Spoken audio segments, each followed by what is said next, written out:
l'utilisation des données web dans sa recherche. Donc on va voir 3 choses.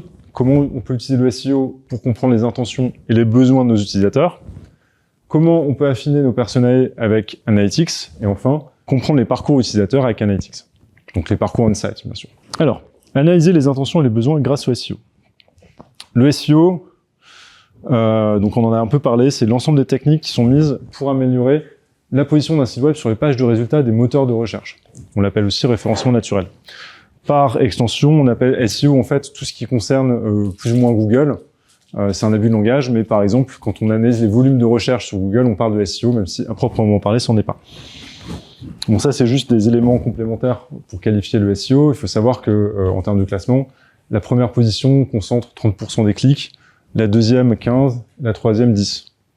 C'est-à-dire que les 3 positions font plus de 50% des clics sur un résultat de recherche. Ça dépend de plusieurs choses, de la qualité de l'expérience utilisateur, vitesse de chargement mobile friendly, de la qualité du contenu et de la pertinence par rapport à la recherche, de la qualité technique du site, mais surtout de la popularité. Je sais pas si ça vous êtes tous à l'aise avec ça. La popularité, en fait, c'est le nombre de liens entrant vers vos sites. Ça représente plus de 60% de la note finale d'un référencement. Je prends un exemple, un netlinking, par exemple, si vous avez un site gouvernemental qui pointe vers chez vous, c'est très puissant. Quand à l'époque, on avait cofondé Puzzle, Christina avait fait une intervention pour Figma. Figma avait mis un lien vers le site de Puzzle. Figma est un site qui a une autorité de dingue. Donc forcément, mécaniquement, ça a fait énormément remonter notre propre site dans les résultats de recherche sur agence UX. À quoi ça peut servir pour un UX? Oui, aussi, ouais. Ouais, mais qu'est-ce que tu vas en tirer de ces données? Pourquoi est-ce qu'on va faire ça? Concrètement, quand vous avez un besoin, qu'est-ce que vous faites? Bah oui, c'est les mots-clés en fait.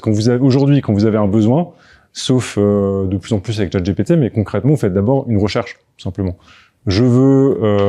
Par exemple, mon pantalon est troué, parce qu'on a bossé avec une cordonnerie, une startup qui faisait de la cordonnerie en ligne, je vais taper réparation pantalon. Sauf que vous n'êtes pas la seule personne à le faire. Vous en avez des millions qui font pareil que vous. Google, c'est 90% des résultats de recherche en France. Donc, enfin, plus de 90% d'ailleurs, maintenant, je crois que c'est 95, 96.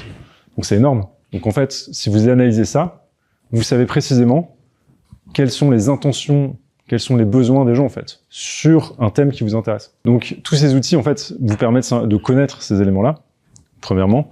Et deuxièmement, en fait, souvent, vos concurrents, on va le voir, vous pouvez utiliser aussi les sites de vos concurrents, et ça vous permet, en fait, comme si vous analysez le travail de référencement qu'a fait vos concurrents, ils se sont posés les mêmes questions que vous, ça vous permet, en fait, d'arriver plus rapidement aux bonnes conclusions.